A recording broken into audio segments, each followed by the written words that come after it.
da parte legal, de definir ali quem são as pessoas envolvidas, você começa a ter ali elementos de facilitação, de desburocratização, você vai trabalhando todo um arcabouço, todo um setor, para que ela se torne real e facilitada. Então, eu vou trabalhar, né, conjunto de instituições, atores, mecanismos, para quê? Para que a inovação aconteça e se torne realidade. E eu posso fazer isso incluindo todo o sistema educacional das empresas, laboratórios, tudo que está por detrás da pesquisa e desenvolvimento. Então, na aula passada, eu conversei com vocês do Triângulo de Sábato, né? Isso assim, ali é ausente, né? Então, assim, eu tenho o Estado que tem o seu papel para fomentar, para fiscalizar, para incentivar, para desburocratizar, mas eu preciso triangular a empresa e meio acadêmico, porque o meio acadêmico é o que está mais preparado para fazer pesquisa. Só que muitas vezes ele faz a pesquisa pura, a pesquisa acadêmica e não a pesquisa aplicada. Então, quando eu aproximo empresa de academia, eu consigo fazer a pesquisa aplicada e torno ela uma realidade econômica. Então, eu transformo a economia, porque aí eu entro com um serviço novo, eu entro com um produto novo, ou eu entro com uma melhoria, com uma melhoria incremental, eu mudo a forma como se fazia um negócio, por exemplo, né, dei exemplos para vocês na aula passada, a ideia do Airbnb, o iFood é outro, e por aí em diante. Então, essa estrutura é importante. Além disso, eu vou ter também um sistema financeiro e um sistema fiscal sendo trabalhado nesse sistema de inovação. Quer dizer, eu tenho tudo aquilo que eu olho e vejo que é necessário para um negócio acontecer. Né? Então, é cabeça, certo? É dinheiro, e aí o dinheiro, tanto financeiro, né? O dinheiro ali, ó, os fomentos, quanto pode ser a economia fiscal, né? Pago menos tributo, ou recolho menos com encargos trabalhistas, tenho burocratização de algumas coisas, o que também gera uma economia operacional. Então, são vários incentivos, fiscais, não fiscais. Isso tudo vai fazendo parte dessa estruturação do que a gente chama de Sistema Nacional de Inovação. O governo brasileiro, como a gente viu, ele decidiu intervir na economia para efeitos de inovação de uma forma de incentivo, muito, de fomento, de tentar ali, olha, vou ajudar aqui a tentar destravar essa inovação, para que ela se torne uma realidade. E aí ele decidiu, obviamente, como a gente conversou na aula passada, trabalhar com políticas públicas, né? Então, o que é uma política pública? É legal a gente pensar em política pública. Na USP, a gente tem 2 professores, para quem gosta da área, quem gosta de pesquisar, já vai ficar aqui a dica. A Paula Dallari, da família Dallari, ela é uma pesquisadora assídua da área de políticas públicas. Além dela, nós temos o professor Diogo também, da USP, que é mais novo, a Paula mais velha, ele é um pouco mais novo, são gerações diferentes, mas ele segue bem firme também na pesquisa de políticas públicas. E por que política pública é importante? Porque ela pode até nascer como uma intenção de um governo, mas, via de regra, a política pública não se liga a um governo. Não é algo institucional de uma bandeira. A política pública, ela geralmente, ela é um programa estatal, com a ideia mesmo de realizar aquilo que é interessante para a nação. Então, ela transcende essa ideia de poder político para realmente pensar naquilo que é bom para a sociedade no seu todo. A ideia da política pública é muito essa. Obviamente que quando a gente já estamos num ano de eleição, né, os governadores, né, que sejam, né, eu estou falando no geral, quem ocupa as castas de poder, né, seja presidente, governador ou prefeito, quando chega em época de eleição, eles usam isso como uma ferramenta eleitoral. Mas, na verdade, às vezes, eles estão revivendo, mantendo ou aprimorando ou melhorando uma política pública já inaugurada no passado. Por quê? Porque a política pública tende a ser algo que transcende o poder político. Ele é para a nação, ele é para a soberania brasileira. Então, esse é um ponto super importante para a gente ter em mente do porquê que as leis elas vão sendo modificadas, mas elas vão mantendo uma perenidade, e isso vai transpassando de um governo para o outro, para que ela se torne realmente uma maior propulsora do desenvolvimento econômico brasileiro. Tudo bem? Legal. E quando ela fala nisso, quando o governo olha e pensa nisso como uma forma de crescimento, de desenvolvimento econômico e também de perenização do empresariado, porque o governo brasileiro, de certa forma, ele tem que ter esse olhar também para a microeconomia. Ele tem que olhar o empresariado dele, né, quer dizer, os empresários brasileiros, como eu garanto, como eu facilito a competitividade deles, o aumento de competitividade desses players brasileiros. O que eu tenho que fazer? Então, isso é uma reflexão para que as políticas públicas sejam estruturadas. E aí, dentro desse viés, então, ali, competitividade para o empresariado, desenvolvimento econômico e crescimento econômico do Brasil enquanto país, né, enquanto soberania. Ele vai e cria, né, algumas legislações que ganham, né, essa característica de incentivo não fiscal e de incentivo fiscal. Então, muito da política pública de inovação brasileira está calcada nesse objetivo central de incentivo. Então, essa é uma palavra-chave da política pública brasileira voltada para inovação. E aí, com essa estruturação que foi se criando, eu começo a ter identificação dos entes envolvidos no processo. Eu começo a ter ali a edição dessas leis de incentivo. Eu tenho fixação de diretrizes, né? E que diretrizes são essas? Uma diretriz muito marcante dentro do arcabouço legislativo, está presente, é a inovação aberta. É o processo de cooperação que a gente comentou na aula passada. Então, essa é uma diretriz afirmativa. Muitos dispositivos que estão na legislação, eles são direcionados para que haja essa cooperação, para que haja esse movimento de inovação aberta, o que não era uma realidade anos atrás, né, ano passado, século passado, em que a inovação, a pesquisa e o desenvolvimento, não vamos falar em inovação, porque na época, né, passada, séculos aí passados, não se falava em inovação, se falava em pesquisa e desenvolvimento. E a pesquisa e desenvolvimento era muito feita a sete chaves. Ela, laboratórios privados, era dentro da empresa, não se dividia, com medo da concorrência. Então, cerceando a informação, né?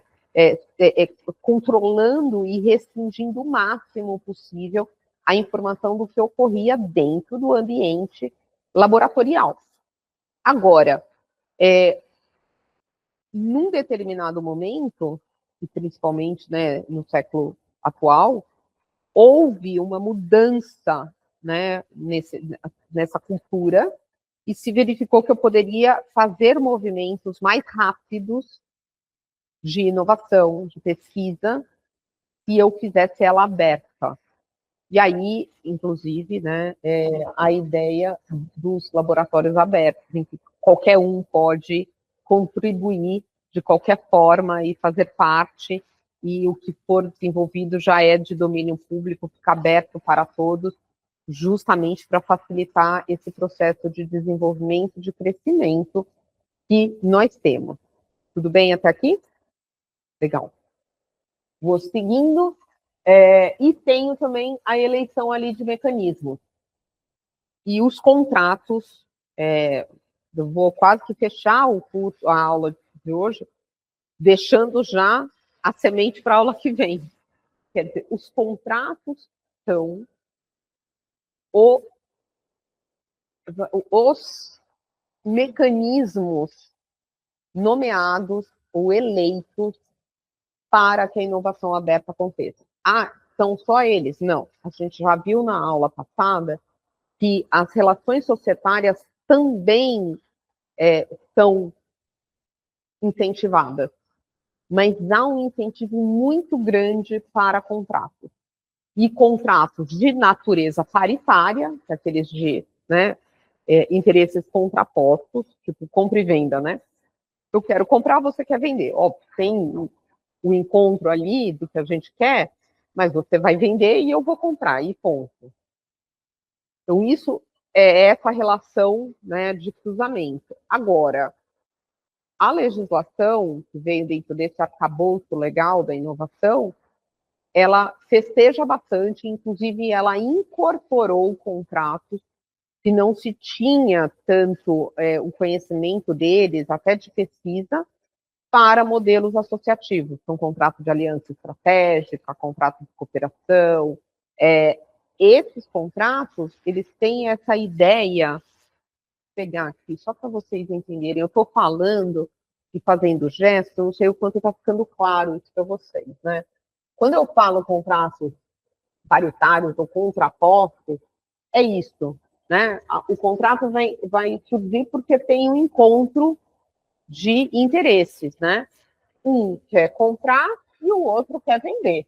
Legal. Uso preto? O azul não dá para ver. Clarinho demais. Peraí. Então vamos para outra caneta. E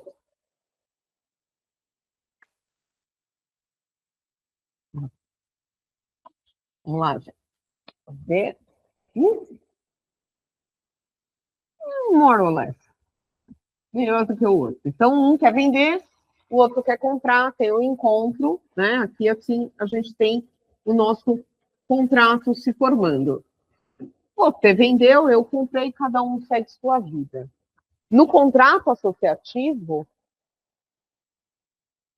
os interesses estão alinhados para um objetivo comum, que é o quê? Por exemplo, vender. Vamos pensar em mercado ainda de inovação. Vamos vender carros elétricos. Ok? Então, aqui eu posso... Vou dar o um exemplo aqui, eu e o Marcos, né? O Marcos tem um carro elétrico. Ele quer me vender o carro elétrico. Eu quero comprar o carro elétrico dele. Ele vai me dizer o preço, eu vou avaliar o carro. A gente entrou em acordo em preço e em bem. Nós temos um contrato de compra e venda. Eu vou pagar o preço, ele vai me entregar as chaves, formalizamos o contrato de compra e venda e cada um segue sua vida e acabou. Encerrou ali, a gente pode nunca mais se encontrar. Num contrato associativo, os interesses estão aliados para um objetivo comum, que é o quê? Vender carro elétrico. Quanto mais vender, quanto mais o Marcos vender, mais a Alessandra vai ficar feliz e mais a Alessandra também quer vender mais. E vamos pensar no João, uma pessoa hipotética. O João também quer vender.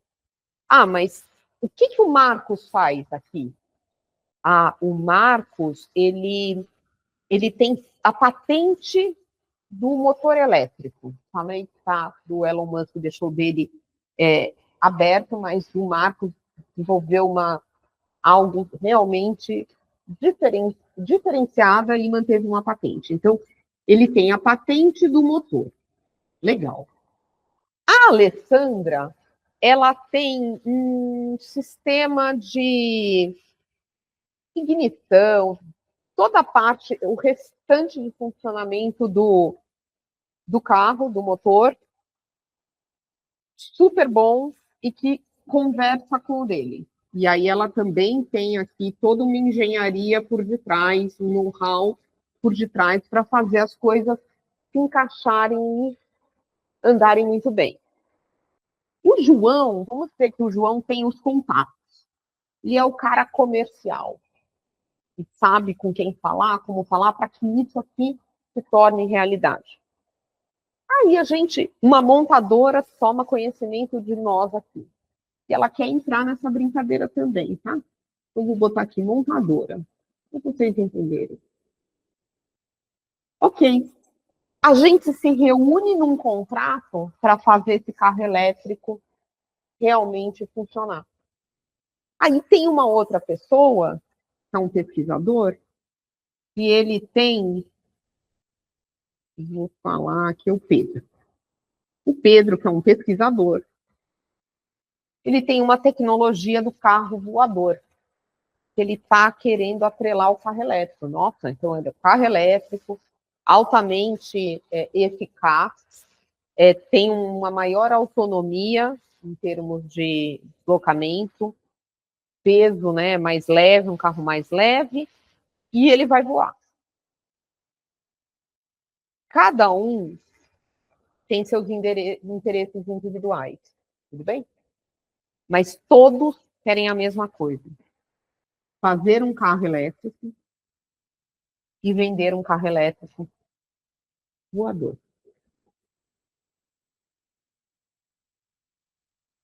Então, o objetivo final de todos é o carro elétrico voador. É isso que a gente quer. E a gente quer fazer e vender. Legal. Então, nós vamos andar juntos, ainda que eu tenha interesses separados. O Marcos, por exemplo, como ele tem a patente do motor, ele, de repente, ele pode até licenciar para um terceiro. Ah, mas o terceiro vai competir com a gente? De certa forma, mas, de repente, o cara não tem todo o restante que nós temos. Então, as pessoas aqui, elas podem até ter uma vida separada e uma atividade separada, mas elas estão reunidas. Os interesses são confluentes para o objetivo comum. Nós vamos andar de mãozinha dada. Todo mundo vai querer, é o ganha-ganha, o ótimo que pareça. Tudo bem? Quanto mais motor o Marcos fizer, quanto melhor for o motor elétrico dele, mais a gente vai fazer carro elétrico, mais a gente vai vender carro elétrico. Quanto mais a Alessandra desenvolver a engenharia de toda a parte funcional do carro, todos os demais equipamentos que tem que conversar ali com aquele motor, melhor o carro será. Quanto mais o João vender, mais mercado se conquista. Quanto mais incentivo a montadora der, melhor a gente fica. Quanto melhor for a pesquisa do voador, melhor é. Tudo bem? Então, a legislação, ela vem muito para essa ideia de cooperação, tá?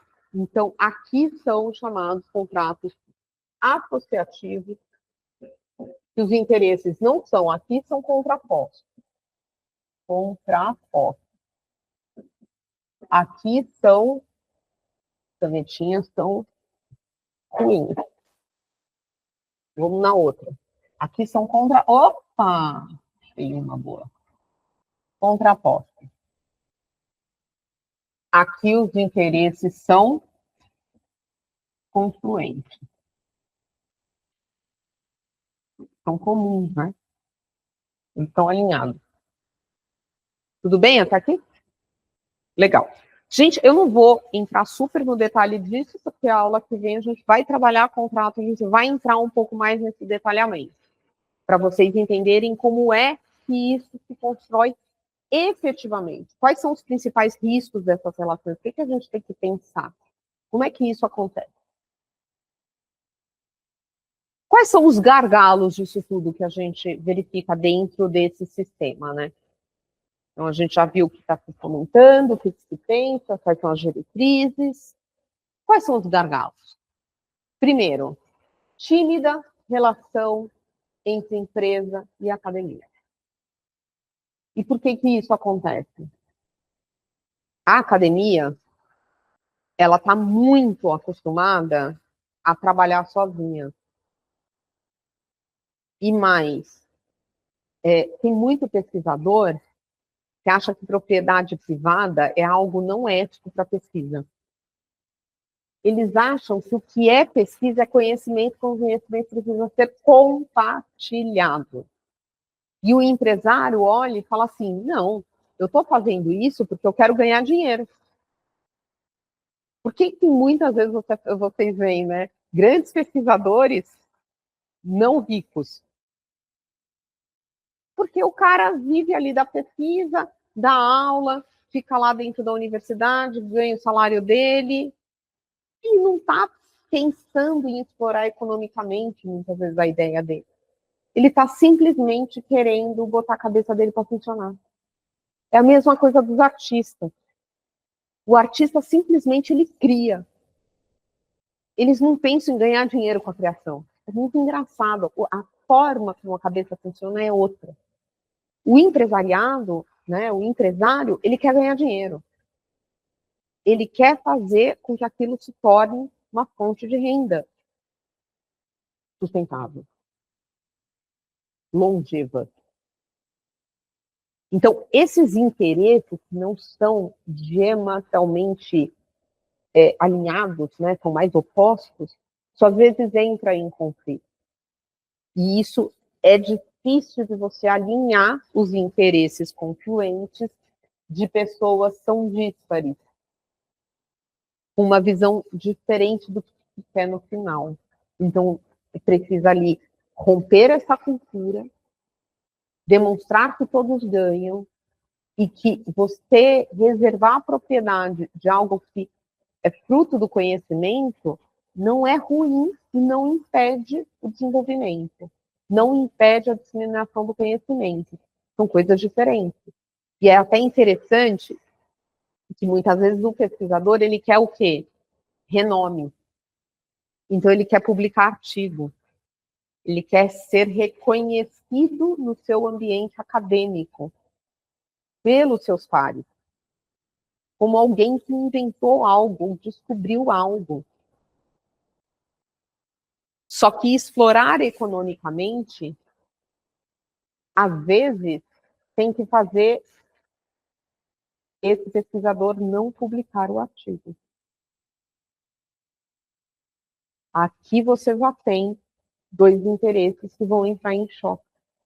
Então, muitas vezes, isso aqui, essa relação empresa-pesquisador, acaba se tornando um desafio, um gargalo, para que a inovação aberta se torne realidade. Outra questão importante, as indústrias muitas vezes preferem comprar tecnologia de outros, pronta, porque às vezes acha que é mais rápido, é mais fácil, implanta mais rápido, mas não necessariamente vai ser a tecnologia melhor para aquela empresa. Poderia ser melhor, mais eficaz, mais eficiente. A falta da cultura brasileira de uso e depósito de patente. Isso está mudando. Mas há uns anos atrás, principalmente pesquisadores, principalmente universidades, você tinha muito que era patenteável e ficava no banco acadêmico e não era levado para registro. Não era protegido. E aí você perde a chance de usar ou explorar economicamente. E isso está mudando com uma outra questão importante, né? Muitos pesquisadores aqui no Brasil trabalham aonde? Em universidades, principalmente universidades públicas. E a universidade, que é o que se chama hoje da segunda revolução acadêmica, o cerne ali acadêmico estava num sentido de que a academia ela precisa desenvolver o conhecimento e disseminar o conhecimento. Ela não foi concebida ou idealizada para explorar economicamente o fruto do conhecimento. Então, o que eu tenho? Uma mudança cultural e uma revolução acadêmica acontecendo e as universidades começando a perceber que elas podem, e não é demérito, explorar economicamente ou facilitar a exploração econômica de algo que foi desenvolvido dentro do ambiente padrão. Tudo bem? Outro ponto importante, né? A reduzida ainda a conversão desse conhecimento em inovação tecnológica. E, principalmente, ali, pesquisa aplicada. Então, às vezes, você tem lá o conhecimento, mas ele tem baixa aplicabilidade. Ele não foi pensado para o mercado. Então, aqui é um gargalo também, uma ruptura que a gente precisa ter. Está me dando um pouco de toque. Eu fiz, para mim, estava bom, mas os pontinhos no começo estão todos no preto e a tela está mais preta. Então, tem bullet point aqui, mas não está aparecendo bullet point, tá bom, gente? Está me dando um pouco de toque, mas tudo bem. Agora que eu notei isso. Coisas de professor, gente. O importante é o conteúdo. O bullet point pode ficar de lado. Então, vamos lá. O que mais que a gente tem? Concentração da produção industrial em produtos de baixo valor agregado. Aqui, por exemplo, agronegócio. Algo que eu falo há muito tempo com clientes meus, né? Que às vezes eu vou conversar com ele sobre o produto dele. E ele vende o quê? O ovo da galinha. Ou ele vende a galinha só morta, congelada. Esse é um produto de baixo valor agregado. Ah, por quê, professora? O alto valor agregado é o produto que já foi industrializado, ou que serviu, ou veio de um processo de pesquisa. Então, é o corte da galinha, é uma forma de você tornar ela mais, vamos dizer assim, receitas e desenvolvimentos de engenharia de alimentos que facilite o uso do frango ou já entregue o frango quase que na receita pronta, né? Então, quanto mais eu melhoro, quanto mais eu aprimoro, quanto mais eu avanço no processo de industrialização, mais eu ganho. Então, eu ficar só no gado de corte não é a melhor. Opa, e inseminação? Opa, inseminação aí você já tem uma inovação genética, você já tem um processo ali de pesquisa de refinamento, você vai ganhar mais. Então, isso aqui é um gargalo e precisa ser quebrado. As pessoas precisam perceber que vale a pena investir para que ela industrialize, para que ela faça pesquisa em cima do produto dela, veja como ela consegue atingir outros mercados, ou criar aplicabilidades não pensadas antes. Isso tudo é inovar também. Às vezes é um produto que já existe, mas que a aplicação dele nunca foi pensada para uma outra finalidade. E, de repente, tem aquela finalidade, aquilo. Nossa, que bárbaro. Como é que ninguém pensou nisso antes? Pois é. Tudo bem?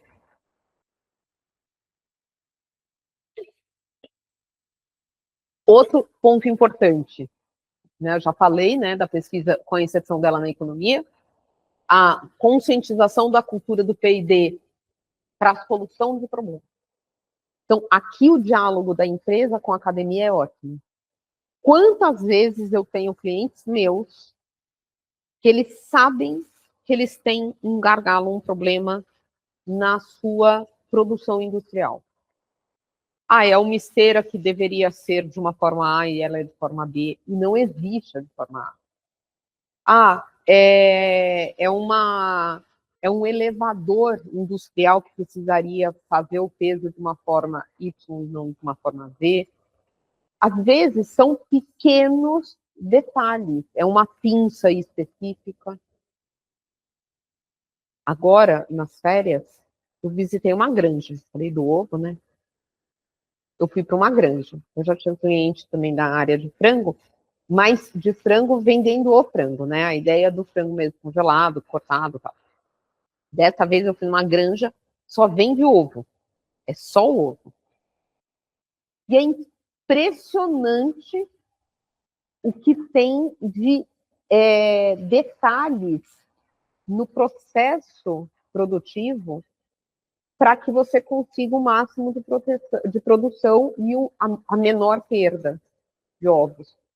Então, você tem um elevador, cada ovo cai dentro de uma cadeia, é capturado por uma garrinha de plástico, sobe um elevadorzinho, vai para uma esteirinha, passa por água, é selecionado, faz triagem. É bárbaro. Tem controle todo automatizado, controle de temperatura para a galinha não ficar ruim. Identifica se as galinhas estão, se uma está brigando com a outra, é câmera para tudo quanto é canto. É um pouco o filme das galinhas, a fuga das galinhas. Mas é interessante de ver. Agora, será que nós sabemos que o ovo precisaria de um elevador?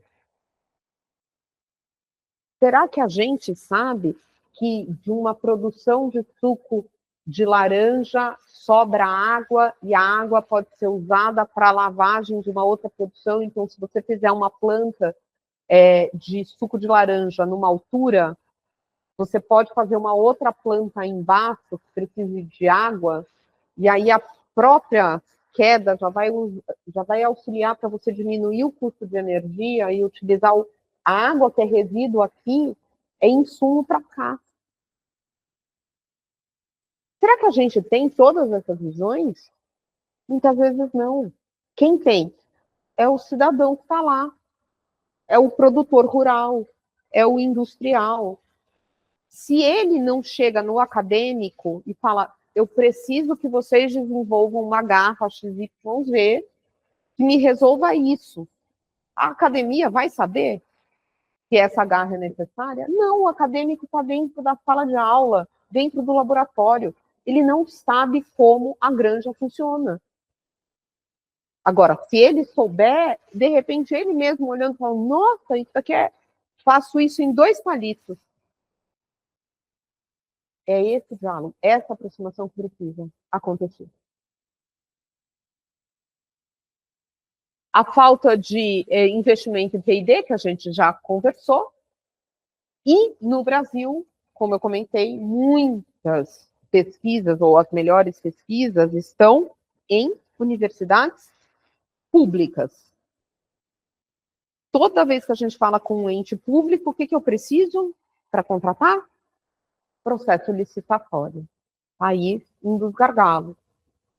E está se tentando resolver para fins de inovação. Mas sempre foi.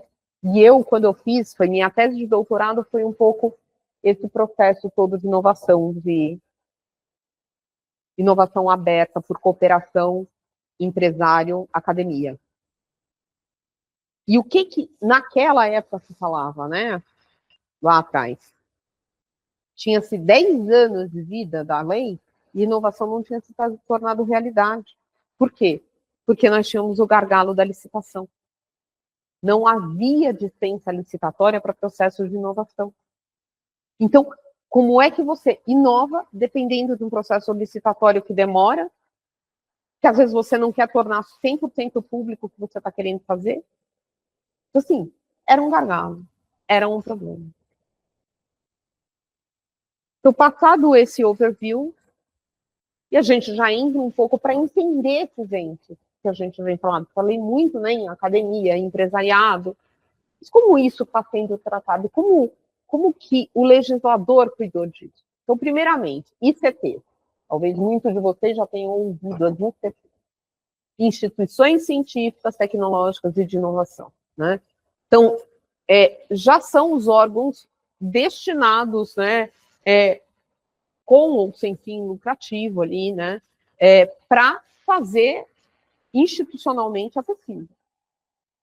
Na grande maioria das vezes, elas realmente não possuem finalidade lucrativa. Não possuem. É finalidade de pesquisa. É finalidade de conhecimento. Aí eu tenho as empresas, e isso vai ficar estimulado, essa parceria, e o legislador, ele começa a se preocupar um pouco de olhando com mais cuidado para as pequenas empresas. para entender que inovação também é feita por elas. E hoje, no mundo que a gente está, na economia que a gente está, muitas vezes os negócios disruptivos e as inovações estão vindo do pequeno. Não estão vindo das grandes empresas. Então, eu preciso incentivar esse pessoal. Eu preciso facilitar a ação deles. Eu vou ter o agente de fomento, então, instituições que financiam, né, as atividades de pesquisa e inovação. Eu fui trazendo alguns exemplos, né, o CAPES, o BNDES, o INEP, lá para cima, os institutos federais, a Embrapa, as universidades públicas. Aí eu vou ter fundações de apoio, né, então entidades privadas, sem fins lucrativos, criadas para apoiar projetos de pesquisa, como fundações universitárias, ambientes de inovação, então os parques tecnológicos, os polos de inovação, que tentam criar e juntar pessoas focadas, né, ou envolvidas no mesmo foco, no mesmo interesse, que é a inovação. E os pesquisadores, obviamente, né, as massas cinzentas que precisam ser consideradas dentro desse processo todo. Quais são as principais funções desses entes, né? Então, a própria gestão, não só da política pública, como a gestão dos próprios projetos. Transferência de tecnologia, então, muitas vezes, esses entes estão envolvidos para que essa transferência de tecnologia ocorra. A proteção da propriedade intelectual, então, muitos desses entes entram também como um facilitador, como um incentivador para que isso aconteça, para que essa propriedade intelectual realmente seja reconhecida. A própria articulação do ecossistema, quer dizer, a conexão, quando a gente fala nos parques, né, é o que eu estou buscando ali? Conectar todo mundo, conectar as pontas desse sistema. O fomento e o financiamento, né? Então, é o dar o dinheiro, é o fomentar, é o facilitar, é o desburocratizar, e colocar dinheiro no negócio. E a capacitação e de facilitadores, né? Então, agir como facilitador e promover a formação de novas cabeças, né? Então, eu tenho aqui também que agir na criação, né, no surgimento de mais pesquisadores. No Brasil, nós vamos comparar, tá? E eu posso falar isso, sou professora há muitos anos já, tenho mais de 15 anos, uns 20 anos já de docência. Ai, gente. Não vou nem falar, nem contar os números aqui, né? Já esquece, deixa para lá. Mas, assim, já tenho bastante bagagem de vida acadêmica. E o que acontece? Já dei aula na FGV, já dei aula na FMU, já dei aula na FADISC, já dei aula na EPD, já aqui na casa, na ESA, eu dou aula há muitos anos. E como professor, muitas vezes, ao longo desses anos, poucas vezes nós éramos incentivados a pesquisar e publicar. Olha que loucura. Você está dentro do ambiente acadêmico. Mas nós éramos pouco incentivados a pesquisar e publicar. E isso é super importante, porque isso eleva a própria pontuação da universidade. Quanto mais pesquisadores com doutorado, pós-doc e tudo mais, quanto mais artigo publicado pelos professores da casa, mais você eleva a nota da universidade. E advogado não tem que, né, professor de direito não tem que publicar artigo? Ele não pode inovar? Ele não pode descobrir algo? Não pode melhorar algum sistema? Pode. Mas ainda que seja só um olhar diferente, por que isso é incentivado? Eu estou dando esse exemplo, gente, para vocês entenderem que no Brasil, muitas vezes, a pesquisa foi pouco incentivada. E mais, né, nós temos um gargalo financeiro para as universidades federais, que são o maior berço de pesquisa no Brasil, em que o pesquisador é mal remunerado. Então, as grandes cabeças nossas vão para onde? Vão tudo para o exterior. Vai para MIT, Stanford, Princeton, Harvard, e assim vai. Oxford. Então, o que a gente precisa? Reter e formar mais. Reter cabeças, boas cabeças, e formar mais cabeças. Incentivar a pesquisa, incentivar a publicação. Temos que fazer isso. A parte da ICT, nós temos definição na Lei de Inovação, né, como órgão e entidade da administração pública, que tenha como missão institucional, dentre outras, executar atividades de pesquisa básica ou aplicada. O marco legal das startups tem também uma definição de ICT, muito similar. Órgão e entidade da administração pública, que tenha por missão institucional, dentre outras, executar atividades de pesquisa básica ou aplicada de caráter científico ou tecnológico. O marco legal das startups traz definição de outros entes, agência de fomento, né, tudo no artigo 64, agência de fomento, órgão ou uma instituição de natureza pública ou privada, que tenha entre os seus objetivos o financiamento de ações que visem estimular e promover o desenvolvimento da ciência, da tecnologia e da inovação. Núcleo de inovação tecnológica. Núcleo, NIT. Núcleo ou órgão constituído por uma ou mais ICTs com a finalidade de gerir sua política de inovação. Instituição de apoio. Instituições criadas sob o amparo da Lei 8.958, que vai trabalhar ali justamente entidades para pesquisa, com a finalidade de dar apoio a projetos de pesquisa, ensino, extensão e desenvolvimento institucional, científico e tecnológico. Tudo bem? Então, assim, o próprio marco legal das startups vai trazendo definições complementares. Trouxe aqui alguns exemplos de entes de inovação, né? Então, o Inova da Unicamp, o Inovação da Universidade Federal do Rio, o Inova São Paulo, o Natura Campus, então quis trazer também alguma coisa aqui de privado, a Siemens. Então, você tem dentro desses ambientes alguns exemplos ali do que são esses entes, como eles atuam. Desculpem, eu falei que ontem eu tinha lembrado, antes de entrar em aula, que eu precisava deixar aqui no silencioso, e hoje eu esqueci. Perdão. Então, assim, são eventos que podem procurar na internet, abrir, acessar, para conhecer um pouco. Tudo bem até aqui? Nós estamos com quanto tempo? 8 horas. Então. Pergunta. Querem um intervalo? Seguimos direto. Manter meu lado democrático.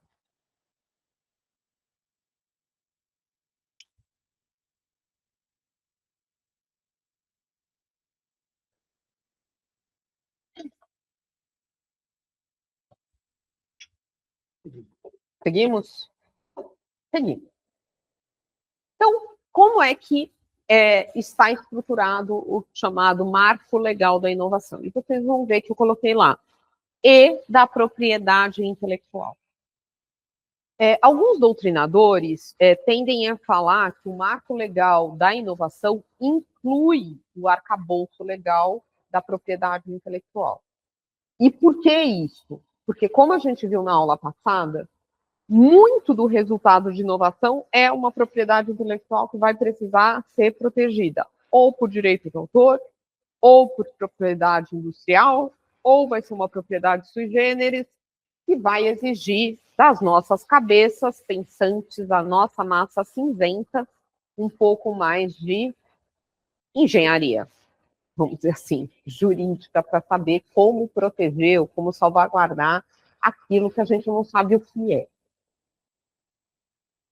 Mas eu tentei separar para facilitar o entendimento de vocês. Então, quando a gente fala em marco legal, a gente tem que pensar como um arcabouço regulatório que tenta organizar, sistematizar, facilitar o funcionamento de um setor ou de uma área específica. No nosso caso, inovação. Então, ele tenta organizar ali, ele tenta estruturar, ele tenta facilitar aquele setor, como ele vai se movimentar. Então, ele é composto por leis federais, legislação, né? E leis, ponham entre aspas aqui, né? Porque, na verdade, você tem decretos, você tem, né, outras, não só leis, né, propriamente dita. Então, apliquem leis aqui nesse sentido mais alargado, vamos dizer assim, ainda que não tecnicamente mais correto, mas pensem nisso. Então, nós vamos ter federal, estadual, municipal, de incentivo fiscal, não incentivo fiscal, desburocratização, fomento. Então, muitas vezes, os objetivos aqui legais são esses. Tentei criar para vocês, de novo aqui, a IA está me ajudando a formatar as tabelas, tá, gente? Eu estou adorando IA para fazer tabela. Ela me ajuda um monte. Trazendo aqui o que seria esse arcabouço da inovação. Então, primeiramente, a Constituição Federal, como eu falei para vocês, adoro os últimos artigos, e temos lá ali política de desenvolvimento socioeconômica já lá constante. Lei da inovação, comentei com vocês, com o seu decreto. Lei do bem, com o seu decreto, né? Ambas as leis têm decreto que as regulamenta. O novo marco, né, da inovação, então, que fala do novo marco da inovação, a Lei 13.243, o marco legal das startups, leis estaduais e municipais, muitas delas voltadas para quê? Incentivo fiscal. Então, ou eu isento o tributo, ou eu diminuo carga tributária, ou eu aproveito algo, né, facilito, desde que você faça parte daquele ambiente. Também acho importante, e acho que está dentro do arcabouço da inovação, a nova lei de licitações, né? Mas eu vou te contestar, Marcos, eu não sei se você tem a mesma percepção que a minha. Eu acho que a mudança legislativa que tinha sido feita na lei anterior para abarcar a inovação tinha ficado melhor do que a nova lei de licitação. Não deu certo.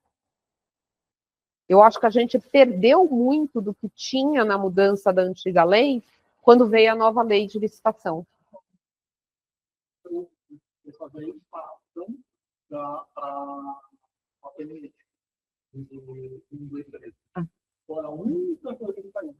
Então, eu achei que a gente andou para trás em termos de inovação.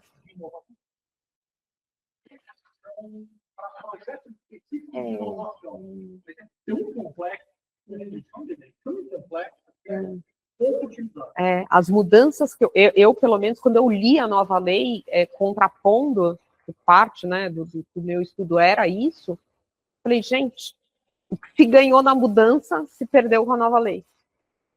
Então, fica aqui uma lição de casa, tá? A gente teria que revisitar para tentar melhorar de novo a lei de licitação para favorecer o movimento de inovação, considerando que nós temos muitos entes públicos envolvidos no processo inovatório, né? Petrobras, por exemplo, é um grande player que investe bastante em inovação e é público. O CID, né? Então foi a lei que criou o CID, na verdade, né? Tributação voltada para financiar, né? Fundos de tecnologia, etc. Estou falando até mais baixo porque a gente sabe que, infelizmente, nós temos tributos constituídos com uma determinada finalidade que você não vê essa finalidade acontecer na realidade. E a Lei 10.332 de 2001, né, que também trabalha essa ideia do fundo de infraestrutura para instituir esses mecanismos. Então, a princípio, deveríamos ter um fomento público até maior para a inovação, e acho que o dinheiro não chega, se perde no caminho, né? Como tudo aqui no país está se perdendo no caminho, mas vamos lá. O marco legal da propriedade intelectual, como eu comentei com vocês, na minha concepção, não dá para pensar e falar em marco legal da inovação sem pensar nas leis que cuidam de propriedade intelectual. E quais seriam elas? Primeiramente, lei de software. A gente não pode esquecer, no Brasil, diferentemente dos outros países, o software tem lei específica. E por que eu estou falando isso? Porque quando o software surgiu lá atrás, ele ainda estava preso no hardware, né? Quando ele começou a surgir, houve uma discussão mundial se ele seria propriedade autoral ou se ele seria propriedade industrial. E acabou vencendo entre os diversos países a corrente do autoral. E, inclusive, os Estados Unidos foi um dos países que mais batalhou para que fosse autoral. E hoje é um dos países que quer tornar patenteável o software. Inclusive, a Microsoft em vez de tentar patentear o software. Então, hoje, o que eles tentam fazer é patentear a metodologia. É o método que está por trás do software que tenta se patentear, porque a metodologia é patenteável. Então, eles estão tentando quase tirar, vamos dizer assim, um pedacico ali do software. Eu protejo o software no seu todo como propriedade autoral e pego a metodologia e trato ela e registro como patente. Então, mas isso aqui precisa, né, ser ruminado ali, ser pensado bastante por quem está por detrás da indústria de software ou trabalhando com software. Nos demais países, o software está onde? Na lei de direito de autor. É um capítulo, tá? Principalmente aqui na América do Sul, eu acho que o Brasil é o único que tem lei específica de software. Se a minha cabeça não me engana, eu tenho um artigo que saiu publicado, acho que foi num livro da Peck, da Patrícia Peck, um artigo meu. Acho que foi, tá? Se a minha cabeça não me trai, de direito digital da Patrícia, que tem um artigo meu que trata exatamente dessas legislações aqui de software e de direito de autor, e eu invado um pouquinho nisso. Temos pergunta? Baroni faz um comentário.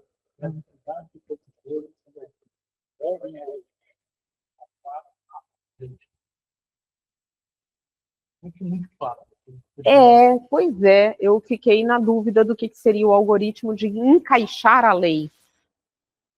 Se você puder detalhar um pouquinho mais para a gente entra nisso. Mas o algoritmo, se eu estou entendendo um pouco a ideia da pesquisa, né? O algoritmo consiga fazer um rastreio e indexar de alguma forma o arcabouço regulatório, por exemplo, de determinada matéria, porque é difícil para nós, né, advogados, sabermos todas as leis de todos os setores, né? A Constituição fala que a gente não pode ignorar a lei, né? Mas no Brasil é uma tarefa hercúlea. O algoritmo é software ou direito autoral? Então, é aí que vem. Vamos lá. Então, assim, o software é direito autoral. Ele tem lei específica, mas ele é direito de autor. O software é reconhecido como direito de autor. Mas a grande questão é que a regulamentação do software, pelas suas peculiaridades, ele tem lei específica no Brasil. Nos outros países, ele é um capítulo dentro da lei de autor. No Peru é assim, na Argentina é assim, no Chile é assim, acho que eu cheguei a olhar Colômbia, se a minha cabeça não me trai. Na Europa, muitas vezes o software está inserido na lei de direito de autor. Tudo bem? Então, mas ele é propriedade autoral. Só a regência legal é diferente. E aí algumas questões ali de proteção, forma, tal, são diferentes. Eu tenho que aplicar a lei especial, que é software, né? Para depois ir para a geral dele, que seria a de direito de autor. Agora, mais que isso, dentro da sua pergunta, será que o algoritmo pode ser, aí eu não sei se é isso que você pensou, pode ser reconhecido como software, ou ele é uma criação sui generis, ou ele é alguma outra coisa? O mesmo eu vou te falar, que é o que eu falei na aula passada, dos apps. Né? O que é um app? O app é um software? Ah, é um software que roda mobile, só em hardware que é mobile, né? Que que você circula com ele, que não é hardware mesmo. Ele tem que ser uma programação mais leve. Então, hoje, a gente já tem toda uma pesquisa já sendo fomentada e disseminada de que app é uma modalidade de software, é um tipo de software. Os videogames também estão sendo considerados como um tipo de software. Agora, isso está escrito na lei de software? Você vai encontrar na lei de software app? Você vai encontrar na lei de software videogame?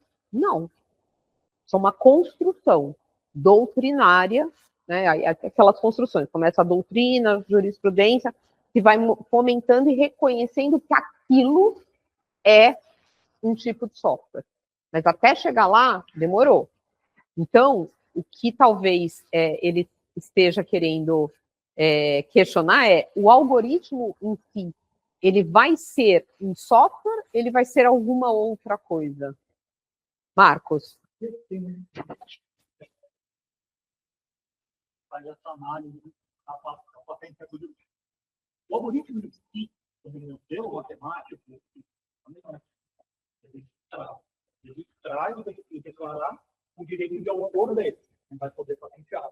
Ele tem que ter ele fazer uma função específica clara, atrelada com um produto ou um serviço específico. Isso é uma coisa. Ele entra num lado e sai do outro. Aí ele entra no processo de metodologia. Eu ia falar isso, é um método. Quando a gente fala dessa gestão de inovação, o que a gente precisa entender como porque todas as ferramentas, eu preciso entender onde eu encaixo cada ferramenta para poder fazer funcionar. E aqui, essa questão do algoritmo, ela está muito em voga, muito por conta da relação que a inteligência artificial tem na construção e na definição dos novos sistemas de direito do autor. Porque o direito do autor ele vai contar de forma mais calma no próximo. Então, é um fato. Muita coisa que era protegida vai deixar de ser protegida. Para você ter 10 anos, 50 anos, 20 anos, bom, tem uma tendência brusca de diminuição, né? Então, a gente precisa entender isso no nosso contexto quando então, a gente tem que entender de forma bem clara, vai ser rápido, tem que entender de forma bem clara essa questão da metodologia, se ela está atrelada ou não com o algoritmo. O algoritmo em si, registrável, mas não patenteável. Metodologia, registrável e patenteável. Então, aí a gente tem cobertura e proteção de longo prazo. A gente só precisa entender esse detalhe. Quando ele entra num cenário, você trabalha com ele cospe alguma informação ou não? Ele só fica ali para poder trabalhar para você. Então a gente precisa entender esse cenário para poder saber se vai ou não vai ser patenteável. E dentro dessa colocação do Marcos, ele me fez eu lembrar de uma outra coisa que a gente conversou. Eu falei de dados, né? Banco de dados, por exemplo, é direito de autor.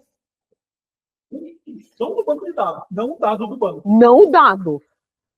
É o banco de dados. Banco de dados é protegido por direito de autor.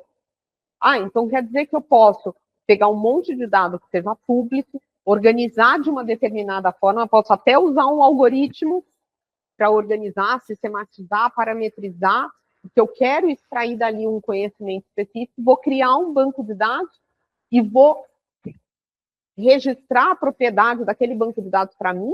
Sim. Isso é possível? A lei nos permite isso. Então, a lei de autor, ela estabelece o que é direito de autor, e é por isso que o Marcos está falando. Hoje, tudo está em xeque-mate. Tanto a propriedade industrial, quanto a propriedade autoral, porque assim, e o que não está lá? E as coisas novas? Por isso que a gente fala propriedade sui generis. É aquilo que a gente não consegue saber o que é. Não encaixa. E como é que eu protejo? Qual é o tipo de proteção que eu posso dar? Né? Então, essas reflexões são super importantes. A lei do cultivares, eu acho que é um outro grande exemplo.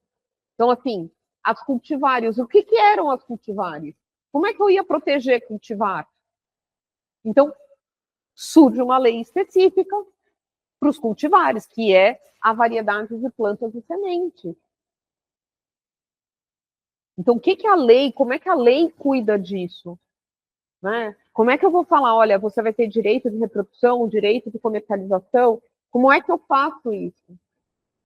Então, cada vez mais está surgindo leis, que é o que aconteceu primeiro com o software. A lei do software surgiu por quê? Porque primeiro o software estava preso a um hardware. A gente não comercializava software solto. Se comercializava sempre o hardware com um sistema embutido. Num determinado momento, a indústria da tecnologia começou a perceber que o software podia navegar sozinho. Isso foi um pouco obra da Microsoft, do Bill Gates. Ele falou, eu quero que o meu sistema rode em tudo e qualquer hardware. Eu não quero ficar preso a um só. Essa é uma das maiores revoluções que nós tivemos. Aí o software surge como um produto, uma propriedade explorável solta do hardware. Lembrem, o hardware é o equipamento no qual o software está instalado. E aí nós temos tudo que temos hoje. Hoje temos sistema que é utilizado via SaaS. O que é o SaaS? Software as a Service. Eu nem estou direito licenciando software. Exata. Olha, é uma. Assim, como que eu vou falar? É uma ruptura, de novo, do sistema, da forma como o sistema se organizou, né? Do setor como ele está organizado. Porque para eu falar em licenciamento, eu tinha que te instalar uma cópia. Eu tinha que te dar o sistema instalado de alguma forma. Ou você vai downloadar, ou você vai usar um pendrive, você vai plugar esse software de alguma forma e vai colocar na sua máquina. Quando a gente fala no SaaS, no Software as a Service, ele não está na sua máquina. Você tem um direito de acessar aquele sistema que está numa outra máquina, na nuvem e tal. E através ali daquele sistema, você faz o uso dele. Netflix. É um fato. Tudo bem? E a lei da propriedade industrial, que está aí, né, as duas no meio, que cuidam da parte ali de patentes, inovações, marcas e a propriedade de direito, a lei de direito de autor, que vai trabalhar as outras criações que estão lá elencadas. Uma questão interessante quando a gente vai pensar em política pública e ação do poder público é inovações incentivadas podem ou não ser patenteadas, né, incentivadas pelo Estado. Então, no modelo americano, elas podem ser patenteadas, no modelo britânico, elas não podem ser patenteadas, e no modelo brasileiro, permite-se sim o patenteamento de inovações fomentadas, incentivadas pelo poder público, tá? Então, um ponto interessante para a gente pensar. Trouxe aqui também, e aqui é exemplificativa, né? Porque quantos estados nós temos, abrindo parênteses, que não sei o que vai acontecer. Por quê? Porque eu não sei o que vai acontecer com o ICMS. Né? A gente, quer dizer, eu sei o que vai acontecer com o ICMS, ele vai deixar de existir. Tá, mas ok. Então, toda inovação, né, de incentivo fiscal está calcada no quê? Em um monte de legislação dizendo que você não paga ICMS. de importação, por exemplo, de um insumo voltado para a inovação. Você não paga ICMS em tal coisa. Aí o ICMS vai deixar de existir, nós vamos para um novo tributo, e como é que está a inovação? Alguém pensou na inovação, na reforma tributária? Não sei, eu não li nada ainda. Confesso. Ainda não li tudo, tá? Mas, do que eu li, do que eu pesquisei e do que eu conversei com os nossos pares, vide, né, os nossos colegas Faisal, Thaís e que tais, ninguém fala dos incentivos fiscais à inovação. E o que eu ouço, né, no mercado é: o governo está tirando cada vez mais os incentivos. Vamos cancelar incentivos setoriais. Queremos que todos os setores, né, concorram de igual para igual. Gente, então nós estamos indo no contramão do mundo e do que era o objetivo primário da nossa política pública de inovação. Então, vamos parar e refletir, né? Acho que muita coisa tem que ser feita, mas trouxe aqui de exemplo convênio do Norte, né, que pega Pará, Rio Grande do Sul, Ceará, Piauí, Amazonas, etc., e trouxe do Rio de Janeiro também, se quiserem consultar, serve para dar uma visão geral de como é essa ideia, como se comporta o ICMS nos processos de inovação. Tudo bem até aqui, gente? Sigo? Algo? Lei do bem. Falei para vocês que tem o decreto. O decreto, olha que coisa maluca, né? A lei de inovação, quando ela veio, ela já instituía o REP, né, que é o regime especial de tributação para exportação. Ela não tinha o RECAP, quer dizer, ela tinha o RECAP, ela não tinha o REDATA. O REDATA, ele entrou, que é o regime especial de tributação para serviços de data center. Isso aqui entrou na mudança que a lei do bem sofreu. A lei do bem já sofreu mudança, e o REDATA surge na mudança legislativa. O decreto, que está ali em 2006, o 5.798, ele sofre, né, alteração também. O primeiro decreto da lei do bem, da lei do bem não. Estou falando da lei do bem e estou pensando na inovação. O decreto da lei do bem se manteve, não sofreu alteração. É a da inovação, eu já chego lá. Desculpem, a minha falha aqui. O decreto se manteve, o decreto da lei do bem se manteve, teve acho que alguma outra alteração, mas não é nada grande, e manteve a estruturação de como os incentivos fiscais acontecem. Eu tenho minhas reservas e minhas críticas para a lei do bem. Acho que muito da inovação não se perfez ou não aconteceu da forma como deveria ter acontecido. Olha quanto tempo nós temos de lei. São 20 anos de lei do bem. E por que eu acho que ela não conseguiu transformar o que ela devia? O sistema, né? Ela se destina a empresas do lucro real. Mas eu sou do Simples Nacional. Paciente. Mas eu sou do presumido. Paciente. Então, gente, você cria um incentivo quase que para desver, porque você acaba de novo favorecendo o quê? Os grandes players. E a gente tem, dentro do cenário de inovação, o Marcos aqui pode me ajudar a confirmar isso, criado por empresas pequenas, incubadas, microempresas, empresas de pequeno porte. E se ela for para o real, ela nem se sustenta no primeiro semestre. Então, assim, como é que você cria um incentivo fiscal que só atende o grande?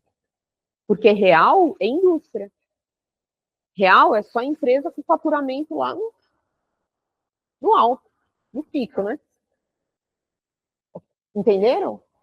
Então, talvez a inovação no Brasil não seja uma realidade como já poderia ter sido, em razão de falhas como essa de incentivo fiscal. Legal. Aí tem que comprovar a regularidade fiscal. Muitas não conseguem, né? E recupera ali de mais ou menos 27,2%. Também posso ter, dentro da lei do bem, uma economia com dispêndio, salários, encargos, materiais, insumos, e com gastos, por exemplo, com sistema software e com certificações, que às vezes são necessárias para eu conseguir botar o produto ou o serviço no mercado. E aqui fica, né, a crítica, eu adiantei, está aqui. Eu acho que a lei do bem teria que ser mais democrática, mais ampla. Ela teria que atender empresas de outras segmentações, né, de outro patamar. Fala. A lei do bem deveria ser do bem. Ela não ajuda. O nível de complexidade para você atender os critérios da lei do bem, eles não são acessíveis. Se a gente pegar uma média empresa, então vamos lá, vocês são advogados de médias empresas e vocês, advogados de médias empresas, querem aproveitar a lei do bem. Aí você senta com a contabilidade e fala, vamos mudar nosso regime tributário para o lucro real, para poder pegar o incentivo. Afinal de contas, quase 28% é um bom valor para eu recuperar. Beleza? Beleza. O nível de complexidade para você recuperar esse valor é mais alto do que o valor que você vai recuperar. E é isso que as pessoas não entendem. Inclusive, as grandes empresas não aplicam a lei do bem. E mais, só para você mudar para o real, você já vai ter que pagar mais na contabilidade.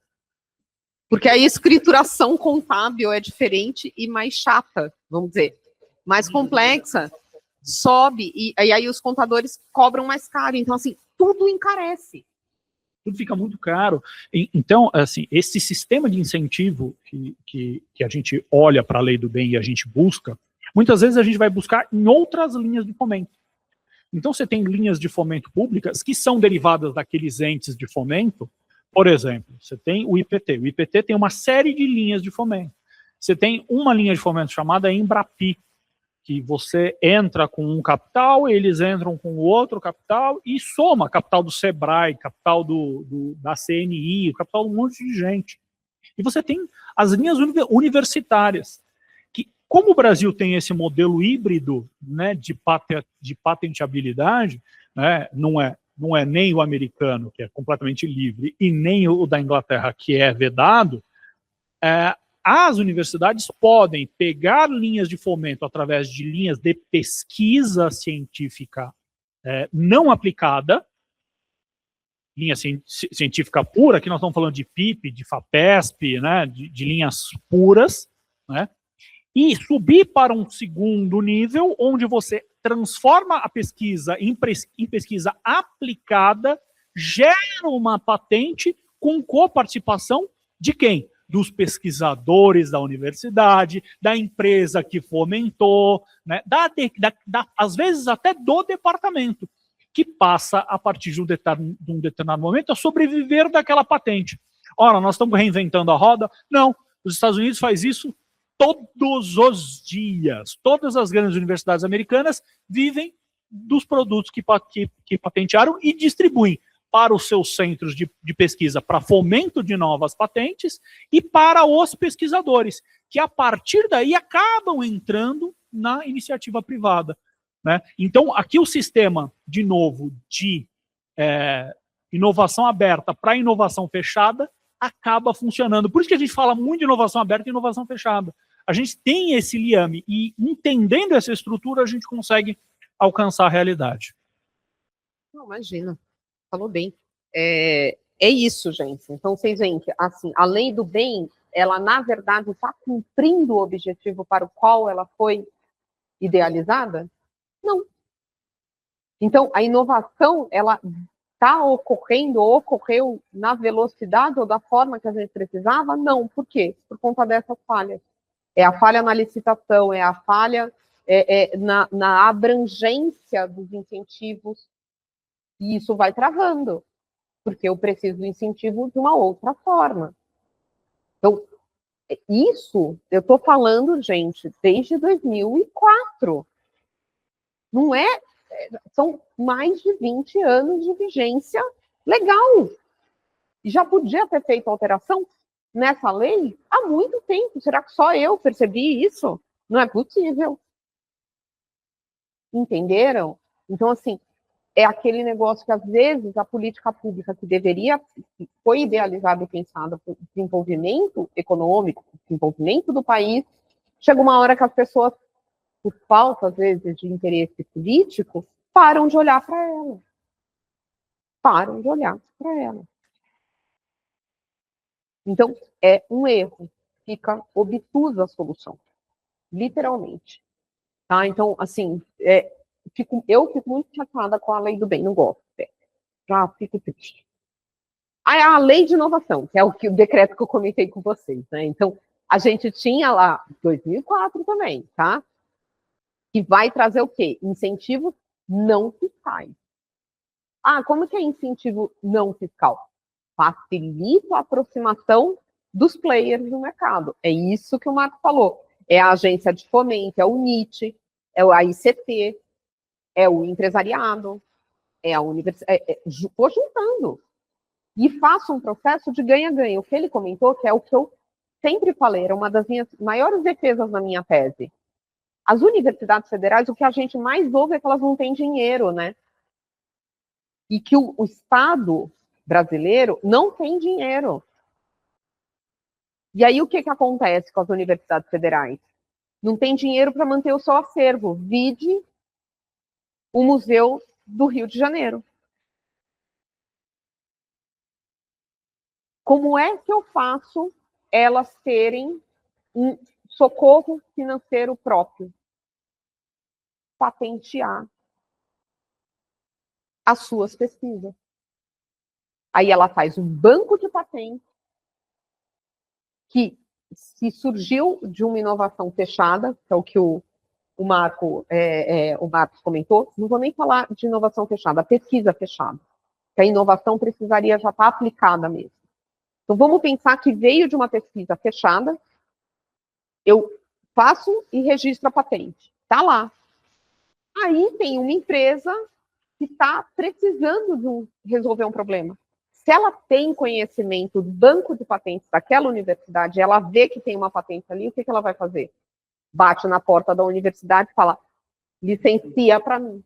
Ou me vende a patente. Eu vou pagar por ela. Opa, é dinheiro. Vai aquele dinheiro para aquela universidade. E é uma pesquisa que é feita, alinhada, de forma cooperada. Essa patente pode ser em coautoria, junta, como o Marcos falou, a universidade, o pesquisador, a empresa, e todo mundo ganha. E aí, aquele pesquisador que eu comentei com vocês, que ficava só com o saláriozinho dele, e que acaba indo embora para o exterior, não vai mais embora, ele fica. Porque ele está vendo que ele está pesquisando, ele está fazendo, ele está sendo remunerado por aquilo, e ele está ganhando bem, e ele vai ficar. Eu retenho profissional, eu retenho mente capacitada. Vamos lá. Já estamos preparando para a aula que vem, que vai ser para alocar. A aula que vem vai ser bacana, eu já estou gostando já. Pulo do gato para as empresas. Eu acho que todo mundo que advoga para a empresa, ou que conhece a empresa, precisa entender esse pulo do gato. Tá? 90% das pesquisas aplicadas não tem uma razão comercial por trás. Esse é um grande problema. Quando a gente vai numa universidade, né, e a gente pode visitar uma universidade e visitar absolutamente qualquer laboratório. Você vai visitar o laboratório de engenharia da USP, vai ter um monte de aluno de mestrado, de doutorado, desesperado para ter um projeto. Você chega para ele e fala assim, ô fulano, o negócio é o seguinte, preciso para minha indústria resolver o problema da esteira. Você consegue resolver o problema para mim? Ele fala, poxa, consigo. Ou você contrata a empresa júnior, ou eu desenvolvo um projeto de tese aqui de mestrado ou de doutorado para fazer uma esteira nova para você. Funciona? Funciona. Legal, a gente patenteia isso, eu banco a sua bolsa, você ganha um pedaço dessa patente e todo mundo fica feliz.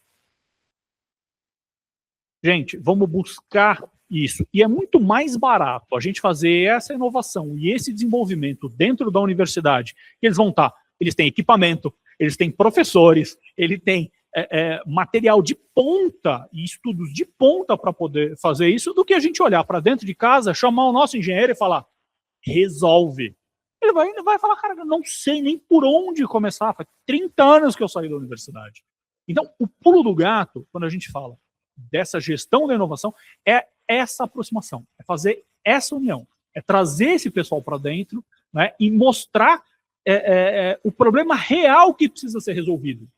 A inovação, ela se presta a resolver um problema real da humanidade e fomentar a economia. Se não fomenta a economia, se não gera dinheiro, não é inovação, é invenção e deixa a patente lá guardada e acabou, e está resolvido. Né? É pesquisa acadêmica, está tudo bem, e também não tem erro nenhum nisso. Erro nenhum nisso. Mas a gente precisa fazer esse fomento da economia, porque só assim a gente consegue fazer a máquina girar de forma mais azeitada. Só para vocês terem uma ideia, como às vezes as coisas acontecem por acaso, né? Vocês sabem como a tela de plasma foi desenvolvida? Por um acidente de percurso. Não, também, o post-it também. O que aconteceu? Acho que era biólogo, ele estava estudando a asa da borboleta. A asa da borboleta, ela não tem uma mudança translúcida assim, ela muda de cor, dependendo do lado que você olhe ela, tá? Ele estava estudando a asa da borboleta e a partir da asa da borboleta conseguiu desenvolver a tecnologia para a tela de plasma. Ele queria desenvolver a tela de plasma? Ele pensou que o trabalho dele ia ter aplicação econômica? Não, era uma aplicação, era um estudo acadêmico. O Viagra. Né? Então, várias invenções ou pesquisas, elas estão focadas num problema, assim, às vezes rudimentar, uma avaliação, realmente uma pesquisa, e, de repente, ela revoluciona um mercado. Ela revoluciona um setor. Só que isso pode estar acelerado no momento em que o empresário ou a sociedade bate na porta desse pessoal e fala, gente, por favor, eu preciso disso. Resolvam. E aí, em vez de você ter o seu engenheiro, como o Marco falou, você tem uma equipe de pesquisadores junto. É um grupo de pessoas. Dentro da minha tese, eu fiz pesquisa empírica também. Eu tentei avaliar como que as universidades estavam fazendo seus contratos de cooperação. América Latina, as maiores faculdades, maiores universidades na América Latina. E eu fiquei surpresa com alguns projetos. Tem um projeto que me chamou a atenção, que é da Vale. Acho que era da Vale, acho que era com a Unifal. Eu vou depois lembrar direitinho, se por acaso eu trago depois na outra aula. A universidade tinha um terreno que estava, tipo, sem exploração. E a universidade, obviamente, federal, não tem dinheiro para fazer nada com o terreno. O que aconteceu? Me deixa construir o prédio de pesquisa, eu monto o prédio com laboratório, com tudo de ponta, para você colocar os seus alunos de mestrado, doutorado, e você compartilha os laboratórios comigo, com os meus pesquisadores, e você aceita fazer trabalho casado da minha empresa, dos meus pesquisadores, com os seus pesquisadores dentro do ambiente que eu estou montando. Não é um ganha-ganha imenso, a universidade ganhou, otimizou um prédio, os alunos ganham, os professores ganham, e a empresa ganha. E todo mundo ganha. Ah, ela gastou um monte para o laboratório? Sim, mas ela não gastou com cabeças. Cabeças são dentro da universidade. É um incentivo. Vocês entenderam? Quando a gente monta uma empresa, a gente gasta com infraestrutura física e com capital humano.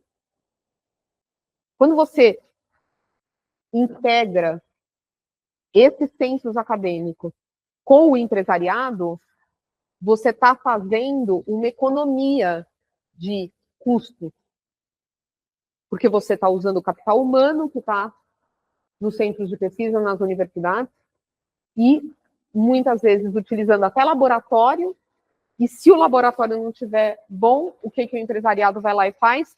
Espera aí, eu te ajudo, eu melhoro o teu laboratório. Bingo, todo mundo ganha. O decreto que eu estava comentando com vocês, que regrava, né, regulamentava a lei de inovação de 2005, era um horror. Ele não falava nada com nada. Ele não regulamentava nada. Nada. Ele não servia para nada. Ele era quase uma repetição da lei de inovação. Em 2018, o decreto foi alterado. Aí sim, o decreto fez algo de bom e começou a regulamentar. E uma das coisas que eu percebi, que veio da minha pesquisa empírica, era os contratos sempre faziam uso de um plano de trabalho. Mas o decreto que regulamentava a lei não dizia que tinha que ter plano de trabalho, nem o que ele tinha que ter. Então, uma mudança que veio nesse decreto foi o reconhecimento da necessidade do plano de trabalho nos contratos de cooperação acadêmica e empresarial para inovação aberta. Porque ajuda a entender quem está botando o quê, quem está botando profissional, quantos profissionais cada um está pondo, quanto cada um está pondo de dinheiro, como que vai ser controlado o cronograma de execução. É uma gestão. Nós publicamos, o Marcos publicou comigo. Eu acho que eu estou com o livro aqui. Peraí. Eu vou deixar aqui uma cópia na ESA. Eu acho que eu botei aqui. Peraí. Será? Não acredito, não pus. Próxima aula. Próxima aula eu trago. Nós publicamos, no final do ano passado, um livro de governança, né? Governança contemporânea. O meu artigo foi justamente a governança nos contratos associativos. Porque é quase uma sociedade, se não tiver governança, ninguém faz nada. É muito importante.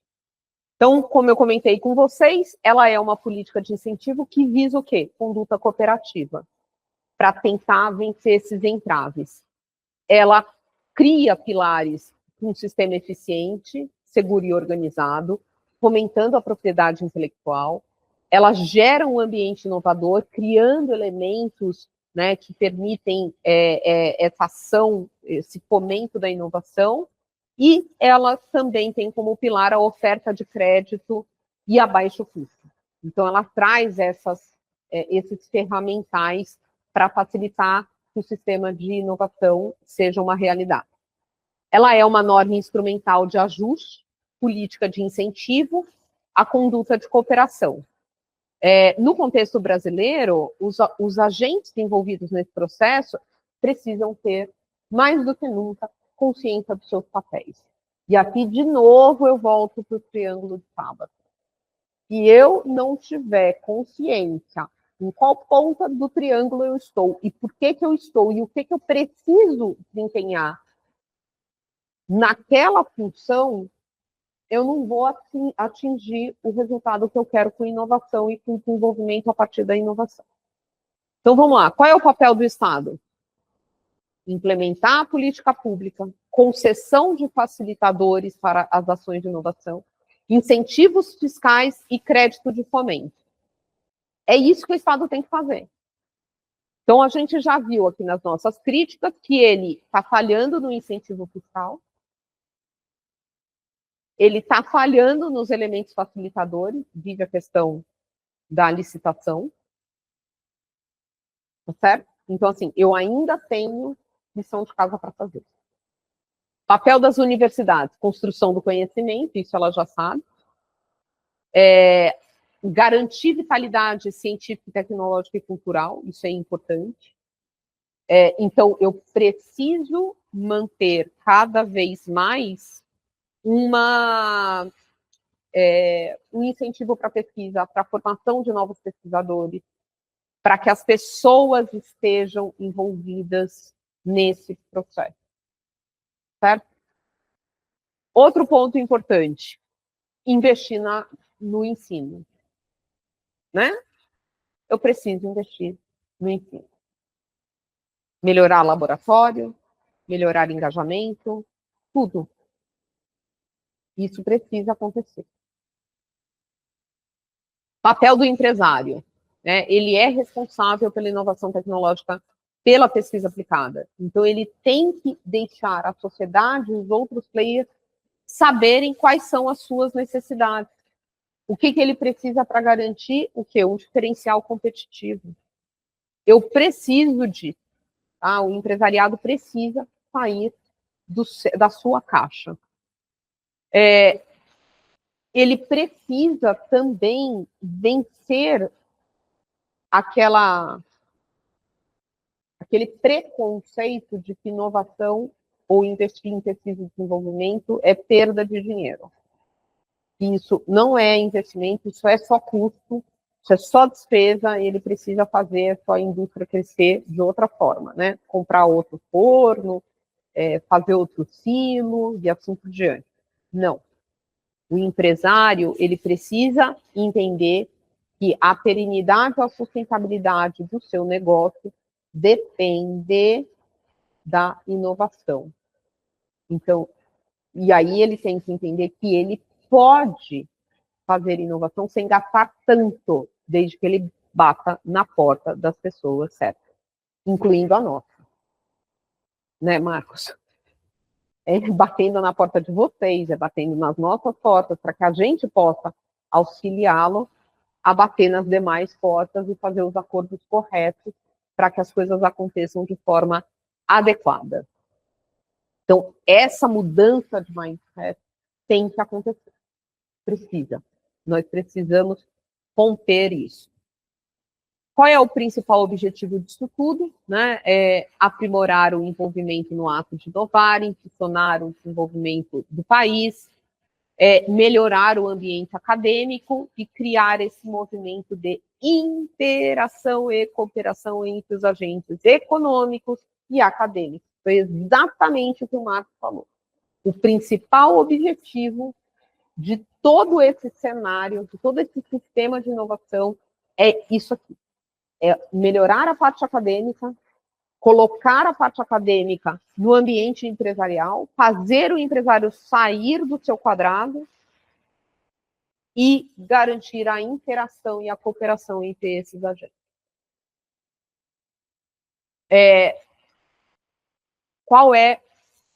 Quais são os outros aí embaraços ou desafios? O processo de P&D no Brasil ainda é maciçamente unilateral. Por que é unidirecional, né? Unilateral não, unidirecional, que é parte da universidade para a empresa. Muito dificilmente a empresa bate na porta da universidade. A universidade está se mexendo hoje, batendo na porta da empresa, falando, olha, eu tenho tal patente, te interessa? A universidade está começando a fazer isso.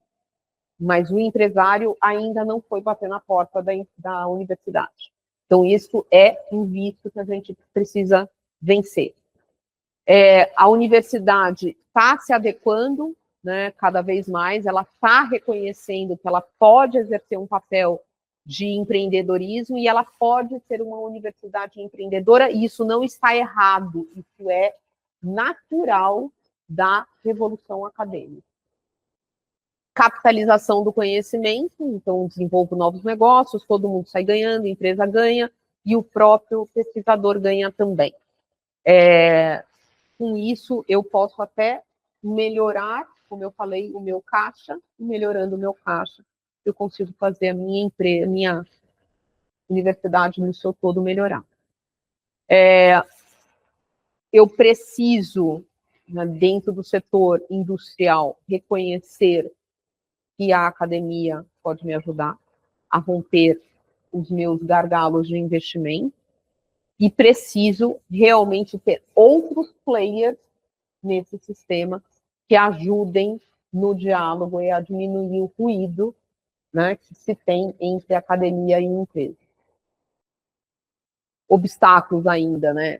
A falta de confiança entre seus pares, principalmente para inovação aberta. Às vezes você tem detentor de patente primária que está super desconfiado do outro pesquisador, ele não quer entregar sua patente primária para desenvolvimento da secundária. Esse processo de desconfiança, ele precisa ser rompido, né? Ele precisa ser vencido. Para isso, a gente tem que ter uma melhora dos seus pares, né? As pessoas têm que ser mais éticas. A ética empresarial precisa se tornar aqui, né, enfim, quase uma mensagem subliminar. E ela está sendo esquecida. Ignorância dos meios, né, para essa interação, as pessoas ainda desconhecem, e é uma diferença cultural entre os agentes, que é isso que eu estou comentando com vocês, né, que cada um enxerga da sua atividade, ou como ela deve ser realizada. A ideia que eu falei para vocês, que os acadêmicos acham que é antiético explorar economicamente o conhecimento, então a gente precisa vencer isso. A falta de conexão com as pesquisas no tocante à aplicação prática, colocação no mercado, e as universidades, geralmente, elas são mais avessas a riscos, eles não estão acostumados com riscos. Risco, tomar risco, fazer uma ação que vai gerar risco, a academia é mais conservadora, ela não gosta, isso é coisa de empresário.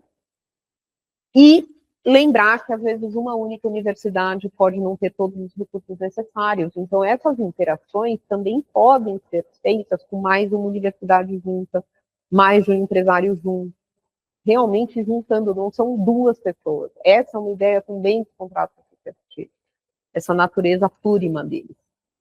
Quais são os benefícios disso tudo que a gente está vendo? Como eu falei para vocês, segundo a Revolução Acadêmica, a academia pode empreender e não mais desenvolver e disseminar conhecimento.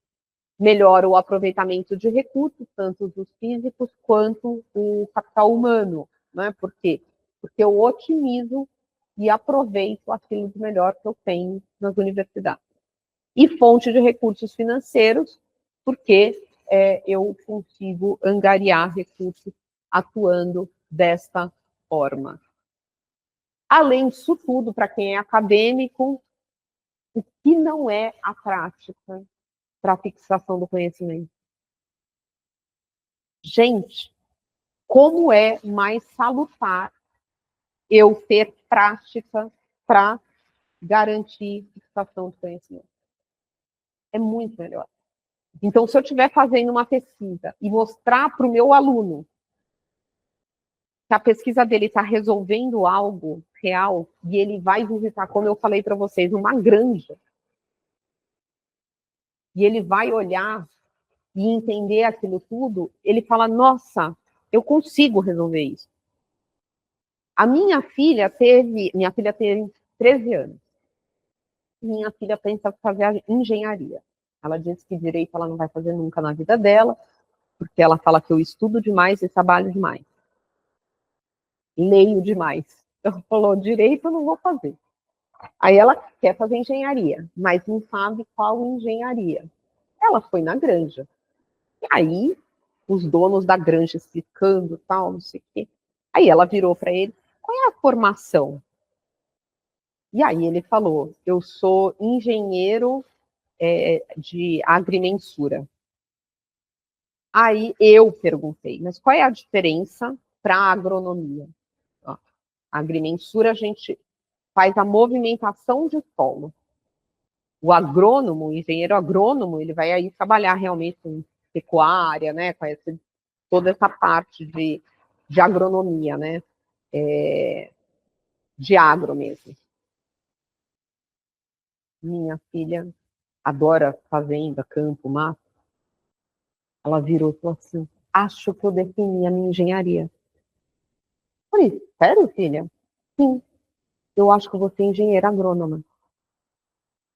Por quê?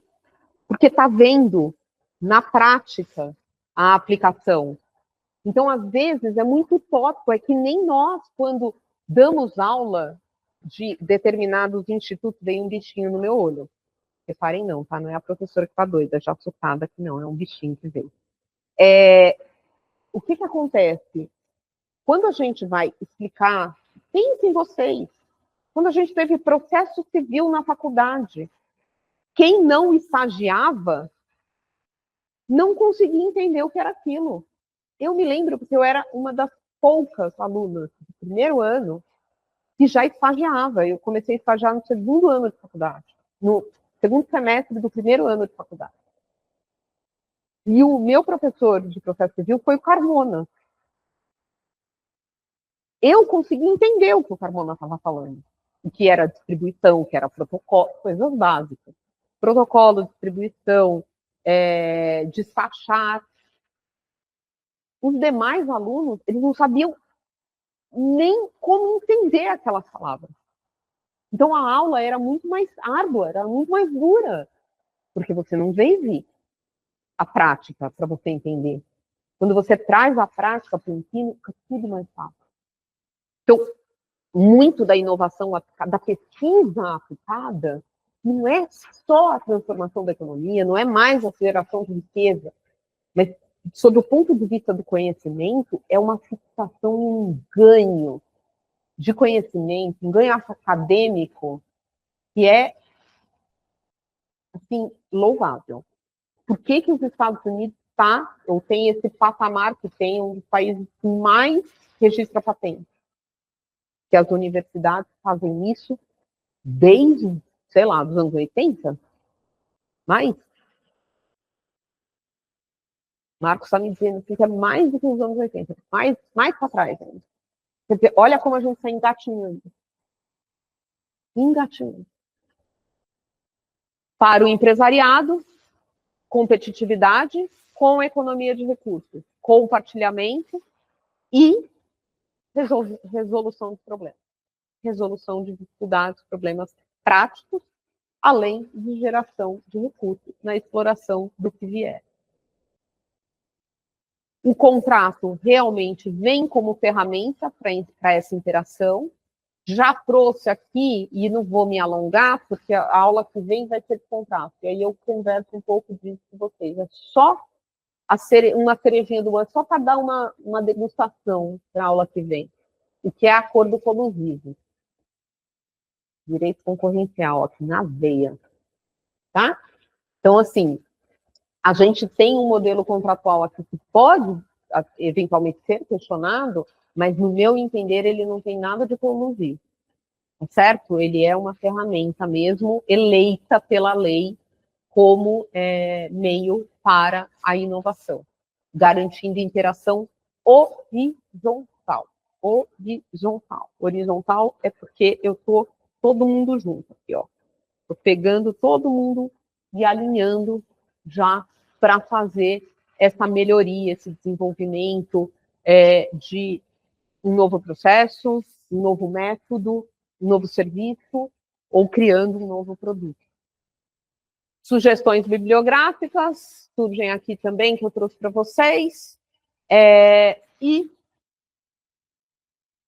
Nossa, pulei aqui, né?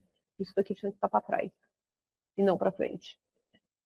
E, para finalizar, né, o marco legal das startups, que foi a nova legislação que surgiu, ela é mais recente, 2021, então não estamos falando de 20 anos, ela atende, vamos dizer assim, falhas da lei, no meu entendimento, falhas da lei de inovação. Então, a lei de inovação, vamos dizer, ela pavimentou, ela criou ali um alicerce, a lei das startups, ela criou umas pontes, assim, ela deu uma melhorada na fluidez daquilo que se pavimentou. E como que ela fez isso, né? Ela, primeiro, critérios facilitadores para empresas SA pequenas, de menor porte, com acesso à CVM, isso daqui sempre foi uma discussão muito grande. Também, de novo, empresas pequenas não conseguem acessar esses meios de fomento, como o CVM, né, como a criação de valores mobiliários para conseguir colocar isso no mercado e garantir recurso. Então, a lei das startups, ela facilita, cria facilitadores para o reconhecimento dos investimentos, né, nas startups, diminui o nível de responsabilidade para investimentos anjos, então garante, preserva um pouco esse investidor anjo que não quer investir, mas não quer correr todo o risco daquele negócio, né, quer fazer parte do bolo, mas não quer correr risco. Então, facilita, flexibiliza algumas obrigações, né, então traz aí uma desburocratização também. Como o Marcos falou, tenta resolver um pouquinho também a questão da licitação, não resolveu de todo, mas cria ali uma melhoria. Né, assim, a gente vai precisar rever a lei de licitação, né? Se perdeu muito, teria que pegar as mudanças que estão acontecendo na legislação anterior, revisitar e trazer ela para a lei de licitação. Isso é necessário. E acabou acolhendo também, instituindo o sandbox regulatório, que é muito bom, né? Que é o testar determinados serviços, produtos, dentro do ambiente regulatório, com o olhar das agências, mas agências flexibilizando as exigências. Para que primeiro você teste real, né, com o consumidor real, para ver se funciona, e se funcionar, aí você coloca no mercado efetivamente. Então, o sandbox regulatório é algo muito interessante. E também introduziu alteração no Estatuto da Microempresa e da Empresa de Pequeno Porte, com o Inova Simples. Aí, de novo, agora, né, começa a fazer um pouco de sentido, que eu tenho um regime melhorado ainda, simplificado, mas eu tenho que me enquadrar, eu tenho requisitos específicos. Então, por favor, atentem para os requisitos específicos para que eu consiga me enquadrar como startup e conseguir me enquadrar no Inova Simples. O marco também traz definição legal de startup, né? Então, empresas com atuação nascente ou recente, que tem como objeto social, né, aquela inovação mesmo, em produtos, serviços, etc. A ideia do investidor anjo, pode ser pessoa física ou jurídica, que não tem esse direito de gerência ou voto na administração, não responde pela empresa, pelos riscos em si da empresa. Então, essa é uma ideia. Tem toda uma discussão se ele pode ou não ser conselheiro, se o conselheiro, né, se gera risco, não gera, se ele quebra isso aqui, não quebra. Isso a gente vai deixar até para o Marcos trabalhar um pouco isso, porque o Marcos depois vai ter 2 aulas, as 2 últimas aulas já estão mais afuniladas, né? Eu estou vindo com 2 aulas mais amplas, estamos fazendo corte, e a partir da próxima aula a gente vai afunilar para que realmente esse sistema de inovação fique claro na cabeça de vocês e quais as ferramentas jurídicas possíveis. Temos dúvidas, questionários, comentários? Se quiserem fazer, o momento é agora. Eu não sei se eu ultrapassei o meu horário. 4 minutos além do meu horário, eu peço desculpas. Marcos, comentários adicionais? Segundo ele, está tudo perfeito. Está tudo perfeito para vocês, meus queridos alunos? Acho que vocês estão dormindo já, né? Já foram dormir? Estão acordados. Tudo perfeito. Então tá bom, gente. Tá ótimo. Tô vendo aqui, tá todo mundo antenado, ninguém dormiu, ótimo, e tá tudo perfeito. E gostaram da aula, eu também adorei.